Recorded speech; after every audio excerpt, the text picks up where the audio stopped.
قربانی ایک عبادت ہے۔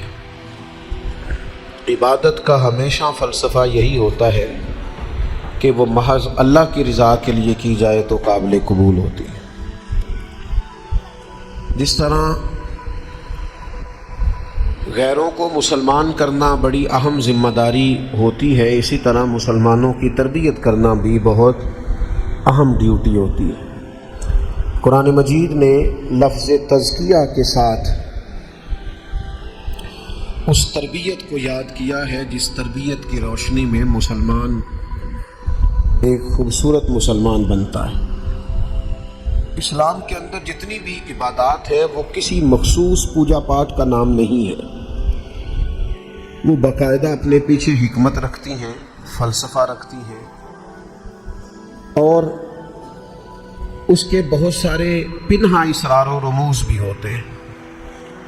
قربانی حضرت آدم علیہ السلام سے شروع ہے۔ قرآن مجید فرماتا ہے کہ جناب آدم علیہ السلام کے بیٹوں نے قربانیاں دی تھی، ایک کی قبول ہو گئی تھی اور دوسرے کی قبول نہیں ہوئی۔ ہر امت میں کسی نہ کسی طرح قربانی موجود رہی ہے، اور پھر حضرت ابراہیم علیہ السلام نے تو اس قربانی کو بام عروج عطا فرمایا،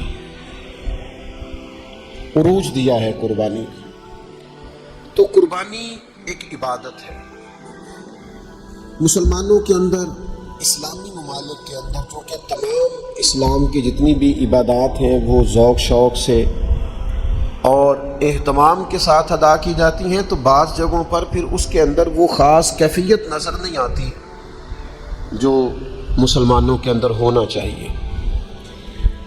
اللہ تبارک و تعالی صرف اس عمل کو قبول فرماتا ہے جو محض اللہ کی رضا کے لیے کیا جائے، جس میں تھوڑی سی بھی دنیا داری کا شائبہ ہو، اور کہیں کسی مقام پر تھوڑا سا بھی تفاخر موجود ہو، تھوڑا سا بھی دکھلاوا ہو، دکھلاوا نہیں، میں کہہ رہا ہوں تھوڑا سا بھی ہو، تو وہ عمل بارگاہ خداوندی کے قابل نہیں رہتا۔ قرآن مجید فرماتا ہے کہ قل ان صلاتی و نسکی و محیای و مماتی للہ رب العالمین۔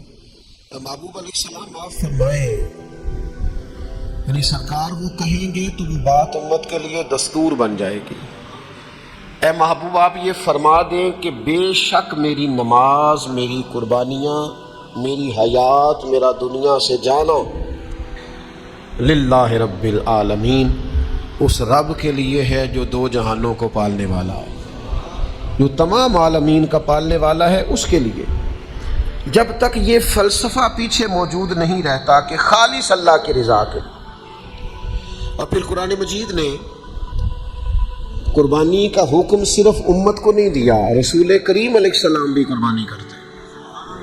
حضور پر زکوٰۃ فرض نہیں ہے، اس لیے کہ کبھی اتنا مال ہی جمع نہیں ہوا کہ وہ نصاب پر پہنچتا، لیکن قربانیاں تو دو کرتے تھے رسول کریم، دو قربانیاں فرماتے، اور 10 سال حضور مدینہ شریف میں قیام پذیر رہے، ہر سال رسول کریم نے قربانی دی، ہر سال۔ اللہ تعالیٰ نے نبی پاک علیہ السلام کو 7 اولادیں عطا کی، 3 بیٹے 4 بیٹیاں۔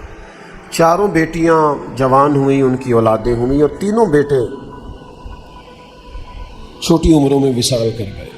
جب سرکار کے تیسرے بیٹے کا وصال ہوا ہے تو دشمن ہی ہوتا ہے،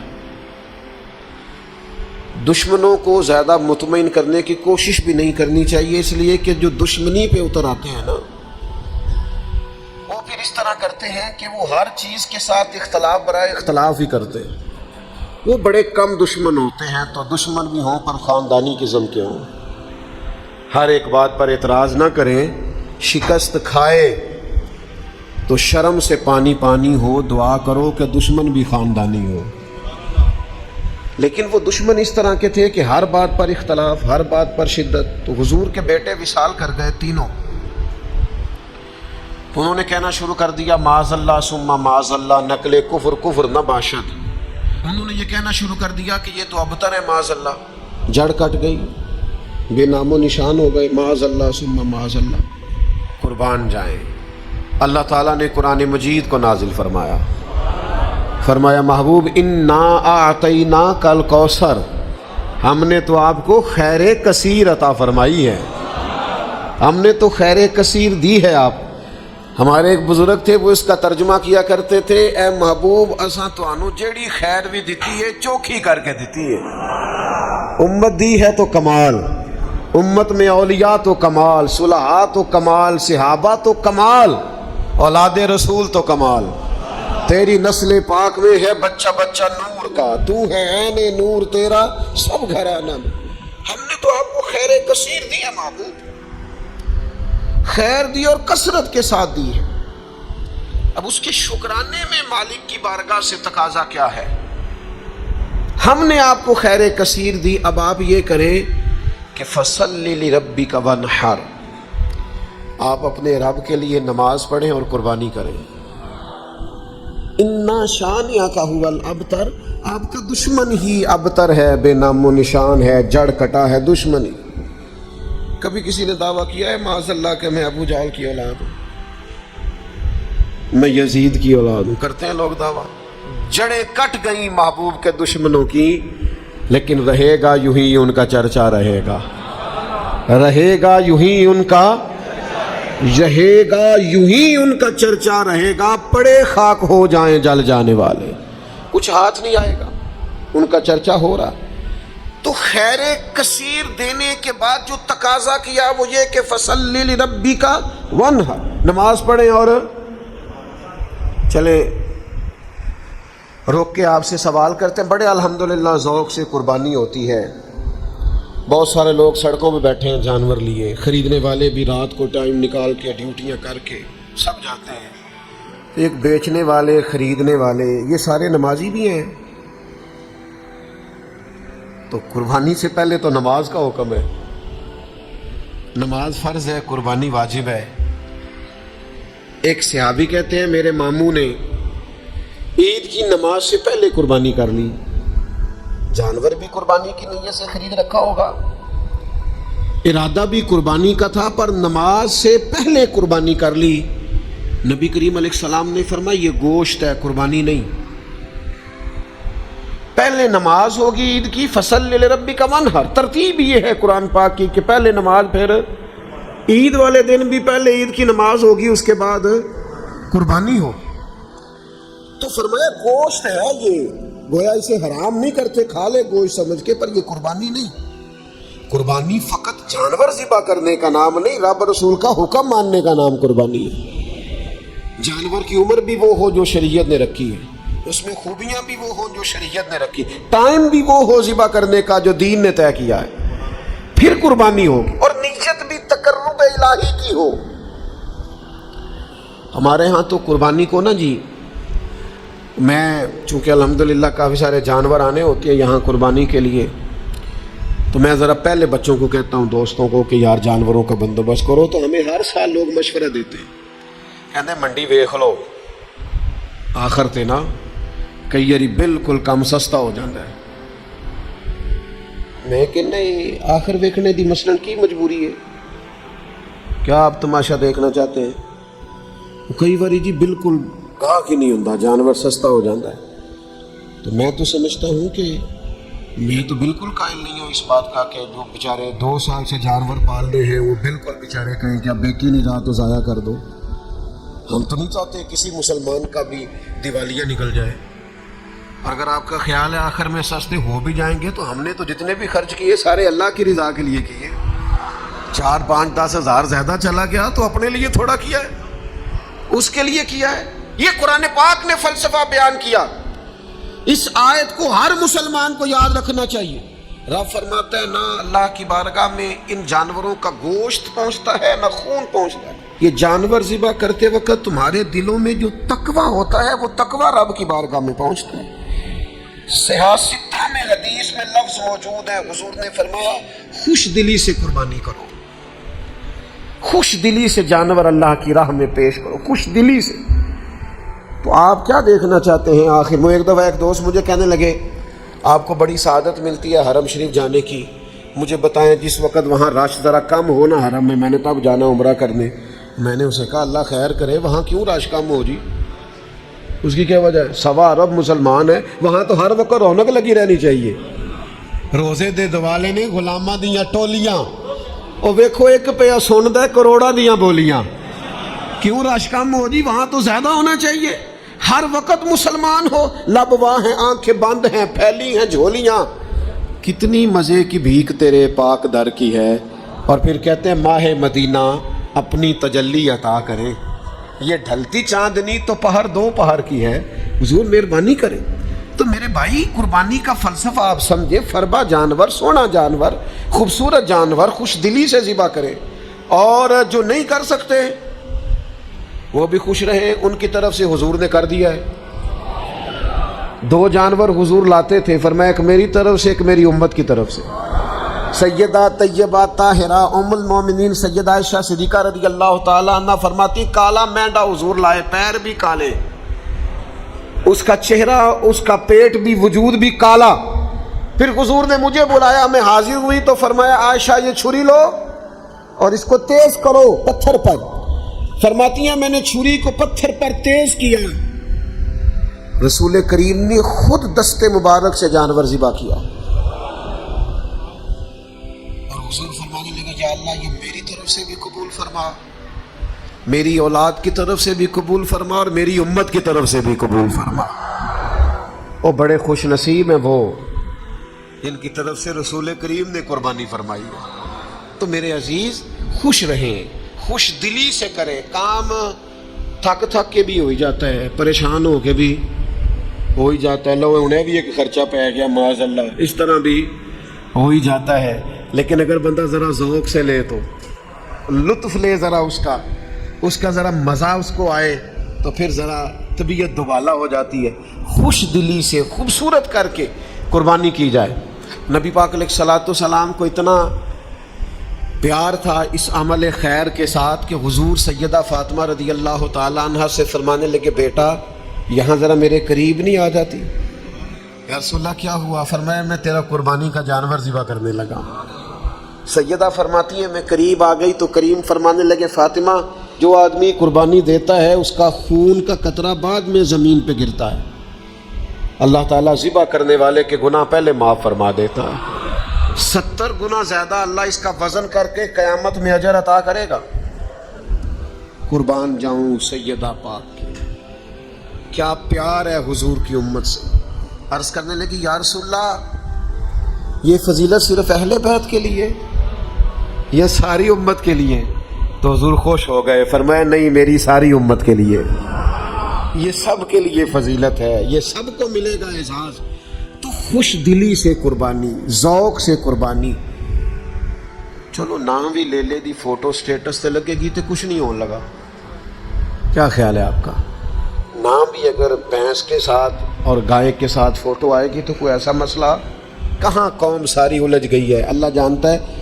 اتنی خیر سنجیدگی ٹھیک نہیں ہوتی، اس طرح پھر انسان خوابوں کی دنیا کا آدمی ہو جاتا ہے، وہ کسی اور دنیا میں زندہ ہوتا ہے۔ حقیقت حال والے لوگ یہ طریقہ اختیار ہے نہیں، یہ غیر سنجیدگی ہے۔ آپ سنجیدہ رہیں، آپ نے قربانی دینی ہے اللہ کی رضا کے لیے، اس میں جس حد تک ہو سکے۔ اور یہ اخلاص ہوتا کیا ہے؟ اخلاص کے بڑے لوگوں نے تشریح کی، پر امام قرطبی کا قول بھا گیا میرے دل کو۔ امام قرطبی فرماتے اخلاص ایک راز ہے، مخلص ہونا ایک راز ہے، اخلاص ایک راز ہے۔ جناب کس کے درمیان؟ فرماتے ہیں بندے اور اس کے رب کے درمیان۔ یہ بندے اور اس کے مولا کا راز ہے اخلاص، اور اخلاص نہ ہو تو ہلاکت ہی ہلاکت ہے۔ امام محمد غزالی رحمۃ اللہ علیہ فرماتے ہیں سینکڑوں کتابیں دیکھ کر، ہزاروں لاکھوں صفحے کھنگال کر اس نتیجے پہ پہنچا ہوں کہ علم کے بغیر ہلاکت ہے، اور علم ہو اور عمل نہ ہو تو پھر بھی ہلاکت ہے۔ اور فرماتے ہیں علم بھی ہو عمل بھی ہو اخلاص نہ ہو تو پھر تو بالکل ہی ہلاکت ہے، ہلاکت ہی ہلاکت ہے۔ معنی کیا ہے؟ اگر اخلاص نہیں تو ہلاکت ہے، اور اگر اخلاص مل جائے تو پھر خدا کی رحمت ہے، پھر اللہ کا فضل ہے۔ اخلاص کے ساتھ، للہیت کے ساتھ، محض اپنے مالک کی رضا کے لیے اسلامی عبادات میں سے اہم عبادت قربانی ہے۔ ہمارے ہاں نا 2-4 چیزیں بڑی قابل توجہ ہے۔ جب آپ عبادت کرتے ہیں نا تو عبادت وہ نہیں ہوتی جو ہم طے کرتے ہیں، عبادت وہ ہوتی ہے جو اللہ رسول طے کریں گے۔ آپ اپنی مرضی سے کوئی چیز طے کر لیں، یہ نہیں ہو سکتا۔ لیکن نا آپ عمرہ کرنے کے لیے جاتے ہیں، خانہ کعبہ کے گرد گھومنا عبادت ہے، صفا مروہ کے بیچ صرف آپ کچھ نہ پڑھیں، کوئی دعا نہ پڑھیں، آپ طواف کریں خالی، کوئی لفظ بھی ادا نہ کریں، آپ کو اتنا ہی ثواب ملے گا جتنا نفل نماز پڑھنے کا ثواب ملتا ہے۔ یہ عبادت ہے۔ صفا مروہ کے بیچ آپ صرف چل رہے ہیں، عبادت ہے۔ آپ نے سر منڈایا ہے، ہر ہفتے نہیں لوگ حجامت کرواتے، لیکن آپ نے وہاں سر منڈایا ہے بیت اللہ شریف جا کے، تو اللہ کے محبوب نے اس بندے کے لیے بخشش کی دعا کر دی جو وہاں جا کے سر منڈوائے کہ اللہ یہ حلق کرانے والوں کو، ٹینڈ کرانے والوں کو بخش دے۔ 3 دفعہ حضور نے دعا کی۔ وہاں یہ سر منڈانا عبادت ہے۔ آپ کا گھر میں ہر ہفتے آپ حجامت کرواتے ہیں، لیکن وہ آپ کی عبادت ہو گئی۔ کیوں؟ کہ اللہ نے طے کر دیے۔ جو وقت، جس ٹائم جو چیز شریعت عبادت طے کرے وہ عبادت ہے۔ 10 ذی الحج کو نماز بھی پڑھی جاتی ہے، 5 نمازیں بھی پڑھی جاتی ہیں، قرآن پڑھنے والے قرآن بھی پڑھتے ہوں گے، نفل پڑھنے والے اس دن نفل بھی پڑھتے ہوں گے، صدقہ بھی ہوتا ہوگا، لوگ ایک دوسرے سے ملاقات بھی کرتے ہوں گے۔ 10 ذی الحج کو سارے خیر کے کام ہوتے ہوں گے، لوگوں کی خیر خواہی کے لیے جو بن پڑتا ہے کرتے ہوں گے، پر نبی پاک علیہ السلام نے فرمایا 10 ذی الحج والے دن اللہ کو جو عمل سب سے زیادہ پسند ہے وہ خون بہانا، جانور ذبح کرنا۔ اس دن باقی ساری عبادات بھی اپنی جگہ پر فضیلت رکھتی ہیں، اہمیت رکھتی ہیں، درجہ رکھتی ہیں، نمازیں ہوں گی، نفل ہوں گے، تلاوتیں ہوں گی، پر اللہ کو 10 ذی الحج والے دن جو عمل سب سے زیادہ پسند ہے وہ کیا ہے؟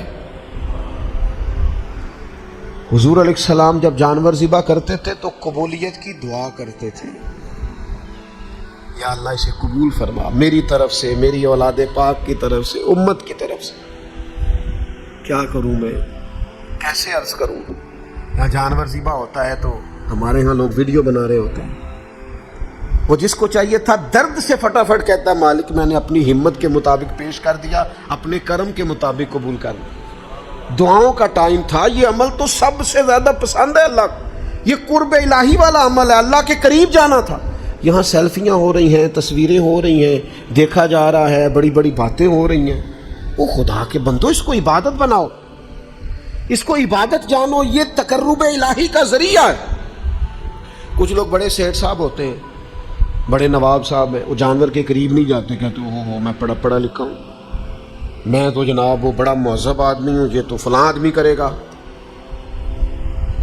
رسول اللہ صلی اللہ علیہ وسلم سے زیادہ نہ کوئی نازک مزاج ہو سکتا ہے، نہ کوئی پاک ہو سکتا ہے، نہ کوئی لطیف ہو سکتا ہے۔ رسول اللہ صلی اللہ علیہ وسلم سے بڑھ کر نہ کوئی سونا ہو سکتا ہے، نہ کسی میں جاذبیت ہو سکتی ہے۔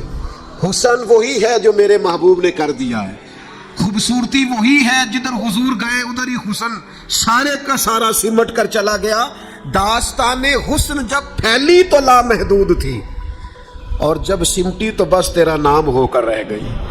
خوبصورتی وہی ہے جو حضور نے کر دیا، لیکن میرے عزیزو نبی کریم نے تو اپنے دستے مبارک سے جانور ذبح کیا۔ اس لیے پتہ نہیں آپ نے کس چیز کا نام پڑھا لکھا نفیس ہونا، اور جناب وہ جی میرے بچے ڈرتے ہیں، تو بھائی آپ بھی ڈرتے ہوں گے، جبھی تو بچے ڈرتے ہیں۔ یہ جی پڑھا لکھا نوجوان قریب نہیں آتا، کیوں نہیں آتا جی؟ کچھ بھی نہیں ہوتا، یہ تو وہ عمل ہے جو عمل خیر ہے، حضور نے کیا ہے۔ بات سنو گے تو خوش ہو جاؤ گے، بخاری میں موجود ہے۔ حج کے موقع پر رسول پاک نے 100 اونٹ منگایا تھا ذبح کرنے کے لیے، 63 اونٹ رسول کریم نے اپنے دستے مبارک سے ذبح فرمائے ہیں۔ یہ اشارہ تھا کہ حضور کی عمر مبارک 63 سال ہو، 63 اونٹ خود ذبح فرمائے، اور باقی فرمایا علی آپ کے ذمہ لگاتا ہوں، باقی آپ کر دیں سارے۔ اور باقی مولا علی شیر خدا نے فرمائے حضور۔ اور ایک بات یہاں اور لکھی ہے شارحین حدیث نے، کہتے ہیں وہ جن کو حضور ذبح کر رہے تھے نا، انہیں باندھنا نہیں پڑتا تھا، انہیں کہنا نہیں پڑتا تھا، سے ثبوت نہ منگو میتھوں پلا نظر کرم قد ہوئی. اے میں جانا یا دل بر جانے، اے غیر نہ جانے کوئی. کہنا نہیں پڑتا تھا، کہنا نہیں پڑتا تھا. میں نے سنا ہے وہ بن سنور کر میری عیادت کو آ رہے ہیں. ایک کوئی نظریں لوٹ لیا ماہی تیرے ہار شنگاراں. قاتل نین تے ناگن زلفاں پئیاں مارن دوروں ہی ماراں. پر کسے نو کول بھی نہیں پھٹکن دیتا تیرے حسن دے پہرے داراں. تے سجنا تو کوئی کلا ہی نہیں ہے تے ہوئے پے قتل ہزاراں. حضور جس سونٹ کی طرف اشارہ کرتے نا ذبح کرنے کے لیے، وہ آ کے قدموں میں لیٹ جاتا، وہ قدموں میں لیٹ جاتا اور محبوب بسم اللہ اللہ اکبر کہہ کے گردن پہ چھری چلا دیتے. اعظم جان امانت تیری، اعظم جان جان پاویں نہ جان محبوبہ. میں لگیاں توڑ نہ بھیساں، راہ تیرے وچ رل کے مرساں. قدم نہ پیچھا ہٹے ساں، شہر تیرے دے ٹکڑے منگ ساں تے تیرے کتیاں دے قدم چومے ساں. اعظم جان امانت تیری، تو جدو منگ سیں میں پیش کرے ساں، میں پیش کرے ساں. عملی نمونہ حضور کے سامنے آ کے لیٹ جاتے، محبوب گردن پہ چھری چلا دیتے. اللہ کے محبوب نے نا سواریوں پر بیٹھ کر طواف کیا بیت اللہ کا. اور سنو یارو بات کیا یاد آ گئی مجھے، سواری پر بیٹھ کر حضور نے بیت اللہ کا طواف کیا ہے. پتہ کیوں؟ اس لیے کہ جب تک حضور کسی جانور پر بیٹھے رہتے تھے نہ بول کرتا تھا نہ پیشاب کرتا تھا. احترام کرتے تھے جانور. جب تک کریم بیٹھے رہتے جانور بولو براز. حضور نے طواف تک کر لیے سواریوں پر بیٹھ کر. رسول کریم علیہ السلام نے فرمایا ابو بکر، جنوں اور فرشتوں کے علاوہ اللہ کی ساری مخلوق جانتی ہے کہ میں اللہ کا رسول بن کے آیا ہوں. یہ سارے جانتے ہیں، سب کو پتہ ہے، اونٹوں کو، جانوروں کو، حشرات کو، سب کو پتہ ہے. قربانی خوش دلی سے، قربانی ذوق سے، قربانی محض اللہ کی رضا کے لیے. ہمارے دیہاتوں میں نا ہم نے یہ دیکھا ہے کہ وہ جو گھر کا جانور ہوتا تھا نا قربانی کے لیے رکھا جاتا تھا.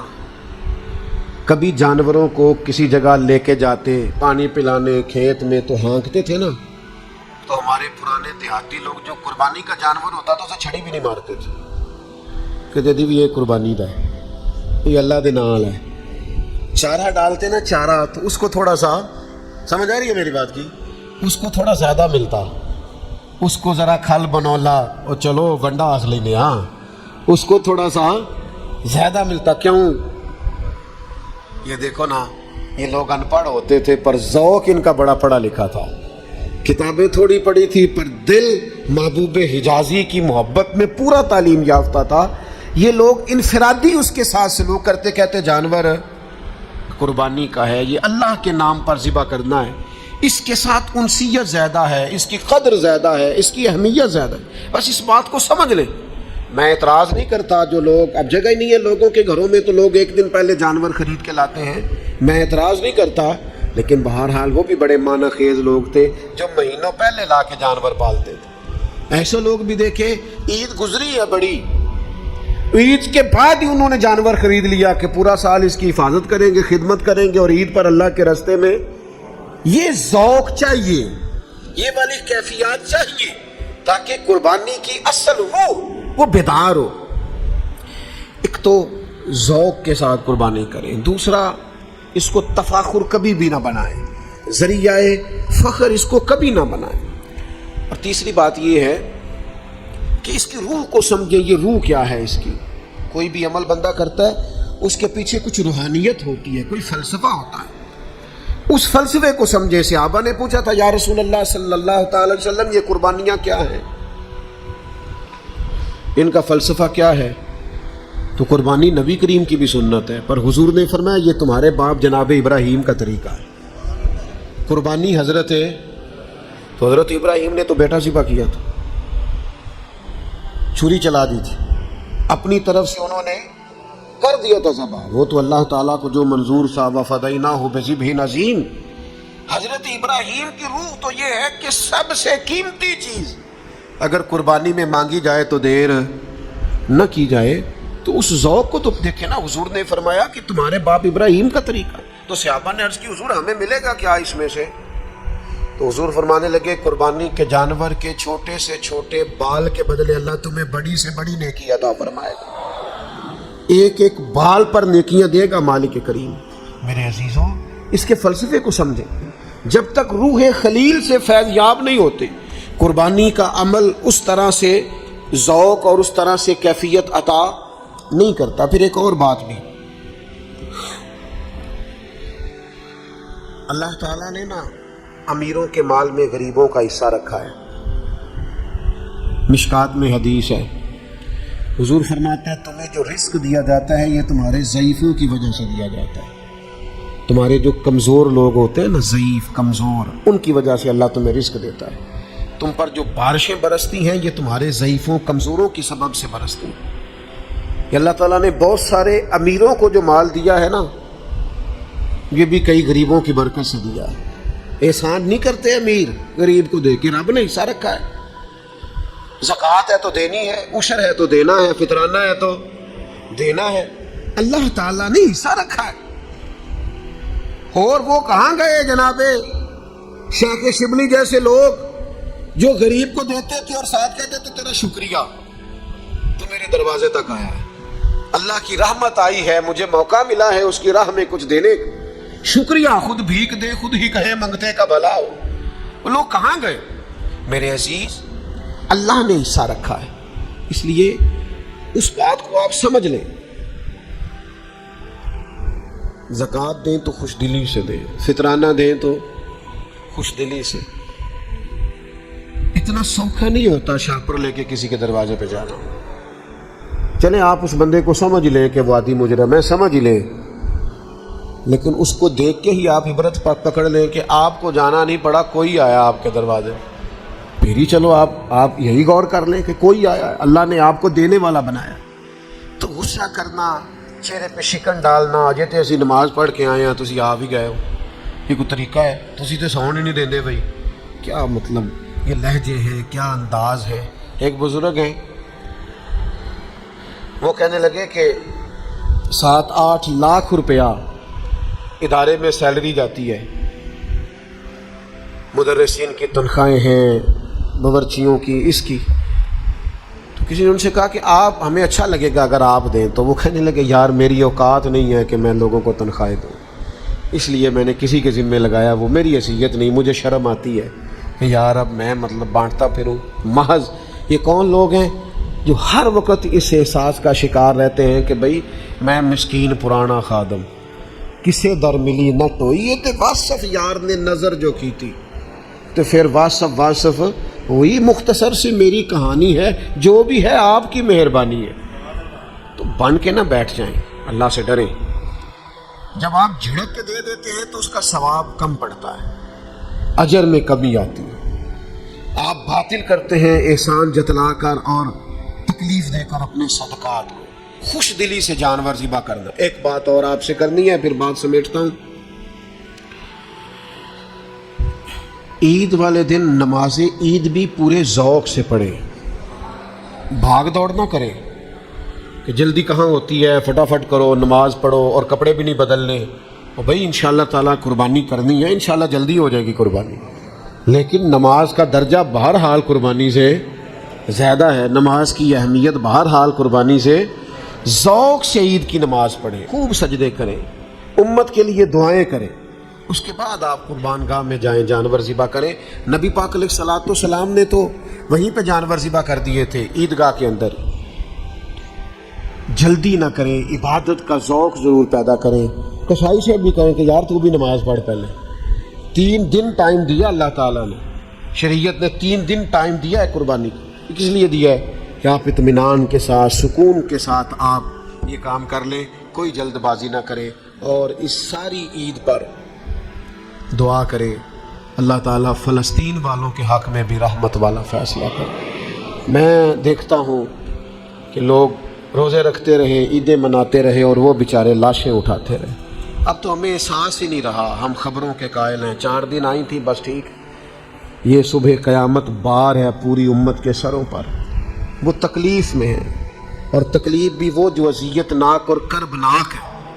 اللہ کے حضور دعا کریں اس عید پر، جمعے پر، ہر نماز پر کہ اللہ تعالیٰ مسلمانوں کو کسی طریقے سے اتحاد عطا کر دے، کسی جگہ یہ جمع ہو جائیں، کوئی ایک ایسا پلیٹ فارم بنائیں اور یہ واہن سے نکل آئیں، یہ سوچیں کہ بہرحال بستر پر بھی تو ماری جانا ہے نا، تو اگر اس کی راہ میں یہ وقت آ جائے گا تو اس سے زیادہ قیمتی کوئی چیز نہیں ہے۔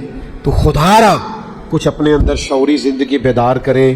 ان مسلمانوں کے لیے تو اب اس طرح کی طبیعت ہو گئی ہے کہ آوازیں بھی نہیں اٹھتی ہیں، اب تو نام ہی کوئی نہیں لیتا، اب تو ذکر ہی کوئی نہیں کرتا۔ دعا یہ ہے کہ اللہ پھر سے اس امت کو عروج اور باکپن عطا فرما، اور پھر سے اللہ تعالیٰ امت کے وقار میں اسی طرح سے بلندیاں فرما۔